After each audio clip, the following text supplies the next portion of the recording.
semua. Semoga kalian semua sehat-sehat ya. Nah, saya udah kembali nih di layar kaca kalian. Tentu aja ada yang mau saya ceritain. Tapi sebelum saya bercerita, saya mau berterima kasih dulu untuk yang sudah subscribe, like, komen, dan share. Terima kasih banyak. Yang belum masih saya tunggu ya. Dan untuk kalian semua, kalian tuh bisa banget kirim-kirim cerita serem nih ke kita. Bisa lewat pesan Facebook ya. Facebook saya Sandy Caroline, atau pesan di Instagram saya Sandy Caroline juga, atau kalian bisa kirimkan melalui email kita citranuansa9@gmail.com. Kita tungguin nih nanti cerita-ceritanya. Pasti saya baca dan saya tayangkan langsung di YouTube kita. Langsung aja yuk kita ke ceritanya. Cerita kali ini diceritakan oleh Mas Yogi. Mas Yogi ini ceritanya tentang ilmu yang turun-menurun di keluarganya dia, yang sama sekali sebenarnya dia juga kurang tahu nih awal-awal ya. Oke, langsung aja ya. Aduh, belibet banget. Langsung aja ya kawan-kawan ya. Begini ceritanya.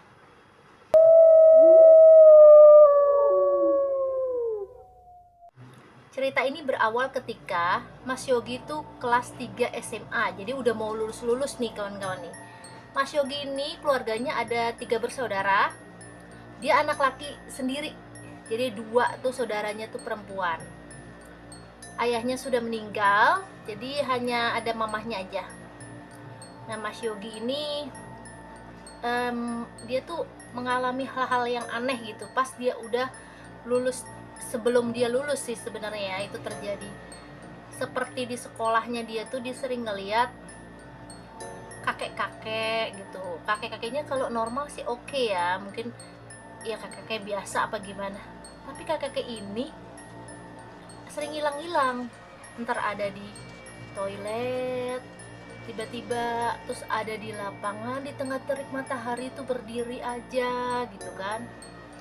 Mas Yogi tadinya tuh nggak sadar kalau kakek-kakek ini bukan manusia. Jadi dia pikir oh kakek-kakek ini manusia aja biasa gitu kan. Karena waktu itu dia juga abis olahraga. Terus pas abis olahraga dia minum mau menuju kelas terus dia balik lagi karena dia kelupaan anduk kecilnya dia. Pas dia lihat ternyata di lapangan tuh ada kakek-kakek. Pada saat itu kan panas banget terik ya, kakek itu yang jongkok gitu loh kan di lapangan. Nah, si Mas Yogi ini sendiri rasa kasihan dong, dia pikir siapa gitu kakek-kakek bisa masuk ke sekolah gitu kan. Akhirnya samperin nih sama Mas Yogi kan, kek gitu dipanggil. Pas dia nengok ke Mas Yogi itu, dia ngeliatin muka Mas Yogi aja. Kayak mau minum kata Mas Yogi kan, sebentar lah saya beliin dulu di kantin gitu kan. Kantinnya tuh kelihatan tuh dari arah lapangan sama kantin tuh, pokoknya kalau kita di kantin lapangannya itu kelihatan. Mas Yogi cuma berapa detik arah kantin, tiba-tiba kakek itu udah nggak ada gitu. Wah, kemana sih kata Mas Yogi, itu kakek cepet banget hilangnya. Oke lah ya, itu pertama kali dia lihat. Kedua kali dia pulang dari sekolah, dia ngeliat lagi sosok kakek-kakek ini. Kakek ini tuh lagi tiduran di tengah jalan. Dia kalau pulang sekolah ini kan jam 5 ya, dia tuh masuk siang tuh kawan-kawan, jadi gak pernah masuk pagi-pagi. Siang tuh dia baru jalan itu sekitar jam 11-an. Pulang dari sekolah tuh jam 5-an, katanya di jalan tuh dia ketemu nih sama kakek-kakek ini. Tapi kakek ini melakukan hal yang gak wajar lagi kalau menurut Mas Yogi tuh, dia tiduran di jalanan yang dilalu-lalangi mobil ya. Mas Yogi kan panik, terus bilang, kek bangun kek, jangan di sini gitu. Terus dia ngeliatin muka Mas Yogi gitu. Nah, Mas Yogi yang diliatin tuh parno dong, ih kenapa sih gitu gue diliatin gitu kan. Akhirnya Mas Yogi kayak tolong karena kakek itu ditarik pun gak mau, Mas Yogi minta bantuan ke orang. Nah, orang itu penjual rokok, jadi punya warung kecil gitu di pinggir jalan. Nah, Mas Yogi nyamperin, Pak tolongin Pak kakek-kakek itu. Lah si bapak tuh bengong-bengong liat Mas Yogi. Kakek yang mana? Itu yang tidurin jalan. Mana? Kata, gak ada siapa-siapa, kata si bapak itu. Pas Mas Yogi liatin, ya bener, gak ada gitu kan, hilang gitu aja, itu sore-sore ya. Akhirnya hari ulang tahun Mas Yogi tuh datang juga nih. Dia ulang tahun kan, pas di 17 tahun. Dia gak mau dirayain, jadi ya sama keluarganya ya biasa aja. Mamahnya pun ngasih dia ya kue aja gitu kan. Oke, kita cerita dulu tentang mamahnya Mas Yogi ya. Mamanya Mas Yogi ini seorang pengusaha ya. Dia tuh pengusaha kue donat yang ya lumayan laku lah ya. Mungkin salah satu dari kalian juga pernah beli gitu, karena ini donatnya laku banget. Nah akhirnya si Mas Yogi ini karena keluarganya pun nggak pernah kekurangan, jadi ya biasa aja mamanya pun ngasih dia kue, dan itu bikinan mamanya sendiri. Kan mamanya jago banget tuh bikin kue kan, laku juga kan, dia punya toko, beberapa toko, dan laku gitu kan. Akhirnya Mas Yogi bilang, oke lah, malam ini aku pengen keluar nih, ngomong, karena waktu itu Sabtu malam minggu, dia ngomong mamanya, karena dia ulang tahun, dia mau keluar gitu, tapi sama teman-temannya aja, karena mau ngerayain sama temennya. Ya mamanya nggak apa-apa lah ya, nanti kamu dijemput kan sama temen kamu gitu kan. Temennya mau bawa mobil nih katanya, sebut aja namanya Indra sama Iwan, mereka emang bertiga nih sahabatan. Datanglah si Indra sama si Iwan ini. Nah terus Indra sama Iwan bilang, yuk kita kemana nih, kita ke kafe aja nongkrong, katanya sih Mas Yogi ini. Akhirnya mereka ke kafe nih, kafenya ada di daerah Kemang nih kawan-kawan ya. Mereka ke kafe daerah Kemang, waktu itu jam udah menunjukkan jam 12 lewat lah ya, setengah satu. Terus Mas Yogi juga udah capek banget, minta sama teman-temannya, oh yaudah kita pulang gitu kan. Tapi sebelum pulang Mas Yogi pengen ke toilet dulu nih. Pas dia ke toilet ini, dia ketemu lagi sama si kakek-kakek aneh itu menurut Mas Yogi. Terus kakek-kakek itu bilang, kamu ulang tahun ya, ngomong gitu kan. Terus Mas Yogi, lah nih kakek-kakek aneh ini nih, iya kayak kenapa ya, kata Mas Yogi. Oh nggak apa-apa gitu, nanti kakek titip ya gitu. Terus Mas Yogi bilang, titip apa ya, aneh banget gitu, titip-titipan gitu kan. Udah, Mas Yogi dengan cuek, karena dia tahu ini kakek juga rada-rada aneh gitu kan, dia nggak terlalu mau memikirkan apa omongan si kakek. Pulanglah Mas Yogi. Nah sampai di rumah ya keadaan udah sepi kan di waktu itu. Terus dia emang bisa buka pintu sendiri karena ada kunci. Ruang tamunya dia tuh udah gelap kawan-kawan, karena udah sepi, mamanya pun udah tidur, adiknya sama kakaknya pun udah tidur gitu kan. Nah di ruang TV-nya itu dia ngeliat di sofa tuh ada kayak selimut gitu. Selimutnya itu menyelimuti sesuatu yang tebakannya Mas Yogi sendiri itu sepertinya guling gitu kan, karena bentuknya gitu. Mas Yogi merhatiin karena suasana gelap kan, dia lihat, itu apaan sih, katanya kok ditutupin gitu kan. Mas Yogi mendekat pelan-pelan gitu mendekati hal itu. Tiba-tiba pas udah deket, tau nggak, itu yang tadinya ketutup langsung berdiri gitu ya nggak tahu apa, pokoknya di dalam selimut gitu, langsung berdiri di tempat duduk itu. Ya Mas Yogi kan kaget kan, astaga gitu. Terus si Mas Yogi langsung ngibrit lari gitu menuju kamarnya dia. Nah sampai kamar dia pikir, apaan itu ya, kok tiba-tiba lagi bentuknya lagi tidur gitu, berdiri gitu, disamperin sama Mas Yogi.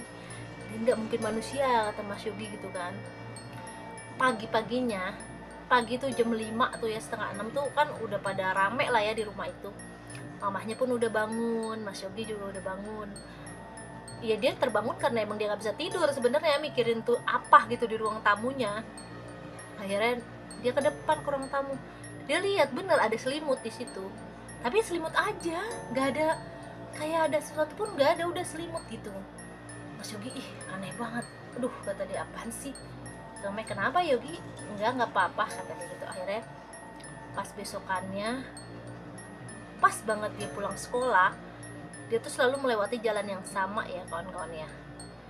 Begitu masuk gang rumahnya dia tuh agak sepi karena udah setengah 6 kan, udah mau maghrib kata dia.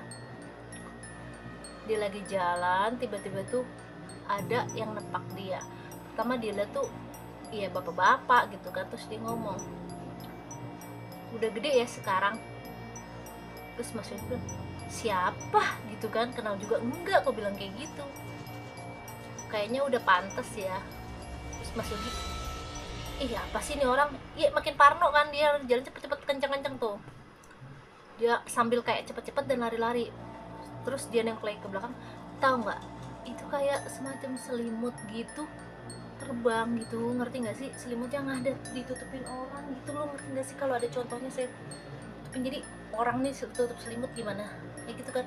itu yang lompat-lompat gitu ngejar Mas Yogi. Nah Mas Yogi ngeliat itu kan gemeter dong kakinya, langsung ketakutan, langsung dia masuk ke rumah. Buk.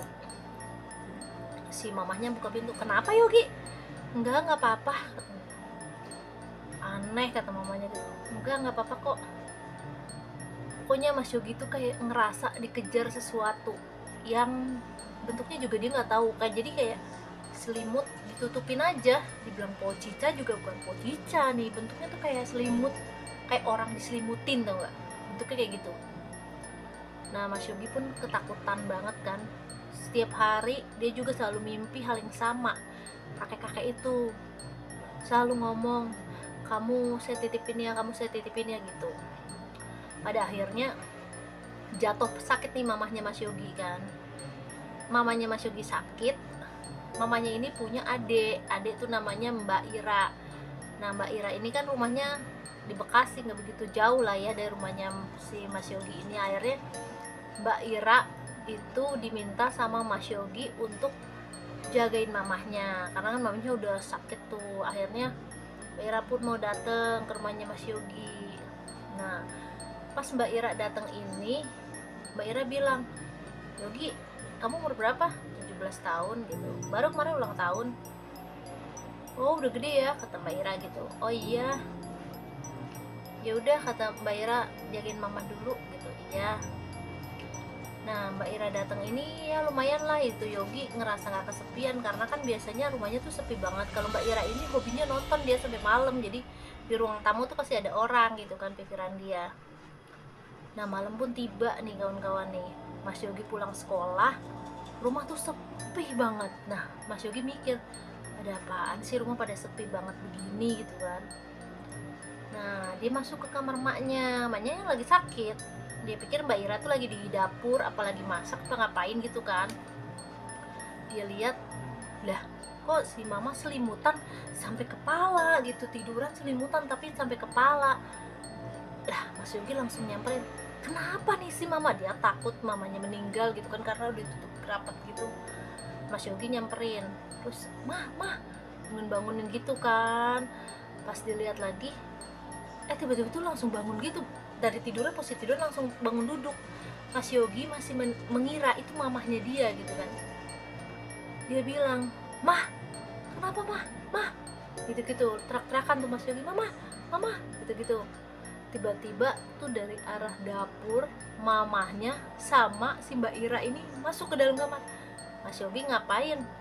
Mas Yogi langsung nengok dong ke arah pintunya itu. Situ ada mamahnya sama tantenya. Lah kalau ini mereka lah, itu siapa yang tidur gitu. Pas dilihat sama Mas Yogi tuh nggak ada siapa-siapa, cuma selimut biasa doang. Nah kaget kan tuh Mas Yogi, langsung kabur dia. Mbak Ira bilang, kenapa sih Yogi gitu, dari kemarin kamu kayak gitu mulu. Karena Mas Yogi tuh mau cerita mamanya juga, dia takut mamanya lagi sakit. Akhirnya cerita dia ke Mbak Ira apa yang dia alamin gitu kan. Nah Mbak Ira ini karena tahu silsilah keluarganya dia dulu, Mbak Ira bilang, jangan-jangan itu kakek gitu. Kakek siapa? Kakek buyut kamu gitu. Dulu tuh kakeknya jadi punya ilmu gitulah ya, ilmu hitam gitu. Nah ilmunya ini harus diturunkan sama anak laki-laki. Kebetulan anak si kakek ini perempuan semua, dan cucunya pun dari Mbak Ira perempuan juga. Jadi satu-satunya laki-laki itu cuma Mas Yogi. Mas Yogi kan anak cowok satu-satunya di keluarganya juga kan. Nah Mbak Ira bilang, jangan-jangan kayak gitu. Coba deh kamu katanya, bentar, Mbak Ira tuh jadi punya nih foto kakek buyutnya dia, kasih lihat sama Mbak Ira, ini bukan gitu yang kamu mimpiin. Serius itu beneran fotonya itu foto dari kakeknya gitu kan. Mbak Ira pun, wah ini kamu tuh nggak bener, udah mendingan kamu sekarang ke Pak Ustadz minta tolong gitu, gimana caranya supaya kakek ini tuh nggak ngeganggu lagi gitu kan. Akhirnya Mas Yogi itu minta tolong nih sama Pak Ustadz gitu, gimana Pak Ustadz.